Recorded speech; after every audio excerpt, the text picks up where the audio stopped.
आज हम BSc first semester में जूलॉजी का पहला चैप्टर जो सेल मेम्ब्रेन है उससे कुछ एमएसक्यू क्वेश्चन को आज हम पढ़ेंगे। गुरुकुल कोचिंग सेंटर में आप सभी लोगों का स्वागत है। तो आइए हम लोग पहला क्वेश्चन देखते हैं। पहला क्वेश्चन पूछ रहा है कि the term cell membrane was coined by. प्रश्न का अर्थ है कि जो शब्द है सेल मेम्ब्रेन, उस शब्द को सबसे पहले किस वैज्ञानिक ने दिया। इसके चार ऑप्शन हैं, नाइगेली एंड क्रैमर, फ्लेमिंग, सैक्स और प्लो। तो जैसा मैंने बताया है कि इस शब्द को सबसे पहले सेल मेम्ब्रेन शब्द को देने वाले वैज्ञानिक हैं नाइगेली और क्रैमर। तो इसका उत्तर होगा ए।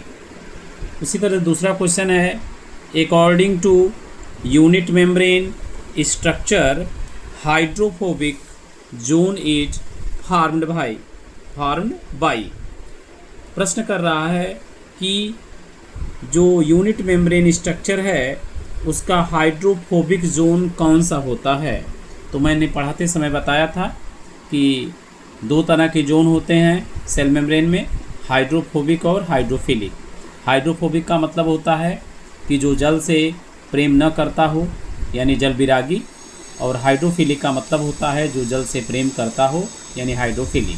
तो इसमें कोलेस्ट्रॉल है, लिपिड है, प्रोटीन है और न्यूक्लिक एसिड है। तो देखिए इसमें सबसे ज़्यादा हाइड्रोफोबिक जो होता है वह कोलेस्ट्रॉल है। तो इसका उत्तर होगा ए।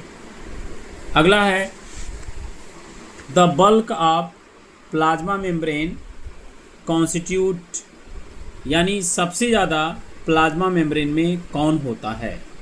सबसे ज़्यादा कौन होता है, शुगर होता है कि प्रोटीन होता है कि न्यूक्लिक एसिड होता है कि फास्फोलिपिड होता है।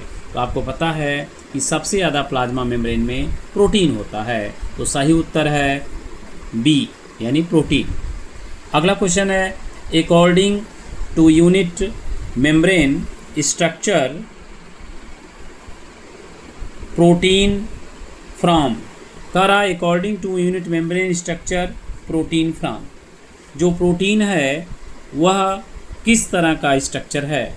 हाइड्रोफोबिक जोन है कि हाइड्रोफिलिक जोन है कि बोथ है यानी दोनों है, हाइड्रोफोबिक या हाइड्रोफिलिक, या नन है, कुछ भी नहीं है। तो मैंने अभी बताया कि हाइड्रोफोबिक का मतलब होता है जल से प्रेम करने वाला, जलरागी, और हाइड्रोफोबिक का मतलब होता है जल से नफरत करने वाला, जल विरागी, और हाइड्रोफिलिक का मतलब होता है जल से प्रेम करने वाला, जलरागी।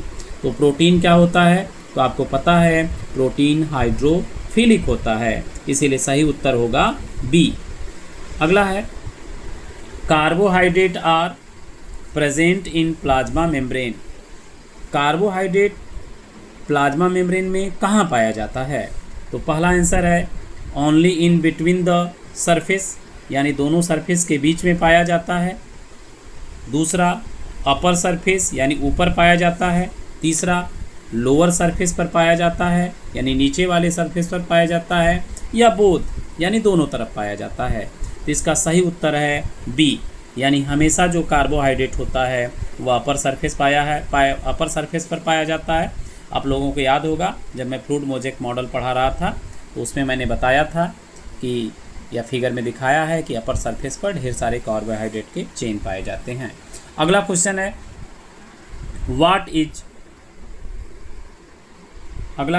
What is the percentage of lipid in plasma membrane, यानी प्लाज्मा मेम्ब्रेन में लिपिड कितना परसेंट पाया जाता है। पहला ऑप्शन है 60 से 80%, दूसरा है 40 से 80%, तीसरा है 20 से 40%, चौथा है 20 से 60%।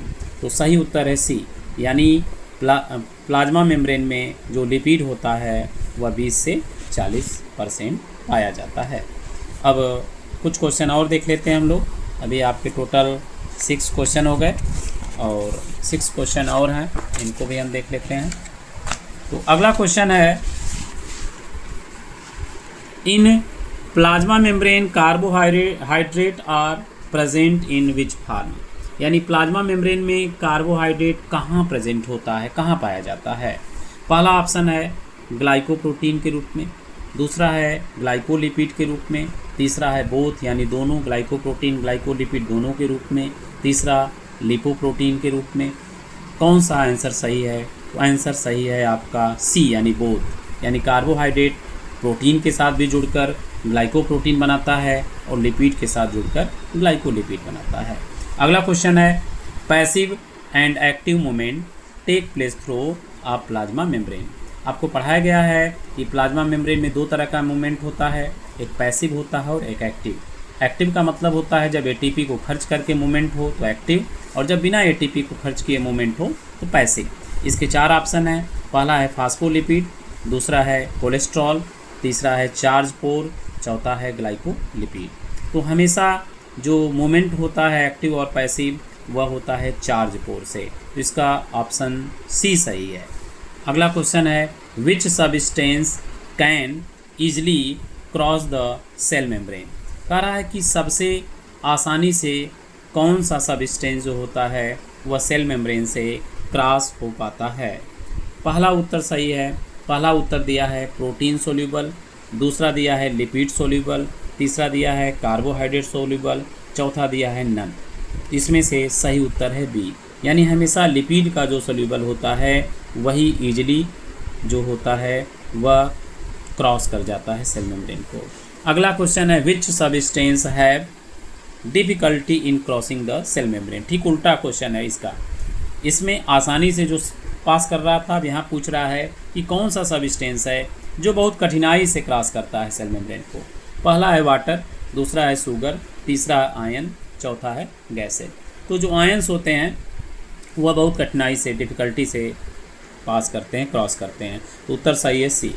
अगला क्वेश्चन है it is also called cellular eating, यानी कोशिका जब किसी चीज़ को खाती है तो उसे क्या कहते हैं। तो मैंने बताया है कोशिका खाती भी है और पीती भी है, ईटिंग भी करती है और ड्रिंकिंग भी करती है। तो अगर ईटिंग कर रही है, खा रही है, तो उसको मैंने बताया था कहा जाता है फैगोसाइटोसिस। यानी पहला ऑप्शन था नेक्रोसिस, दूसरा था फैगोसाइटोसिस, तीसरा था पिनोसाइटोसिस, चौथा था एपोप्टोसिस। तो सही उत्तर है फैगोसाइटोसिस यानी बी। अंतिम क्वेश्चन है cellular drinking is referred as, वही बात, यानी कोशिका जब कुछ पीती है तो उसे क्या कहते हैं। तो पहला है फैगोसाइटोसिस, दूसरा है पिनोसाइटोसिस, तीसरा है नेक्रोसिस, चौथा एपोप्टोसिस। तो सही उत्तर होगा पिनोसाइटोसिस यानी उत्तर बी। इस तरह से मैंने 12 क्वेश्चन आपको एमएसक्यू के दिए हैं और इनको आप अच्छे से पढ़िए। इन्हीं में से परीक्षाओं में भी आते हैं, नीट के एग्ज़ामों में भी आते हैं। फिर मैं आगे और सब क्वेश्चन दूंगा। आज के लिए इतना काफ़ी है, तो आप लोग पढ़ते रहिए। Good bye.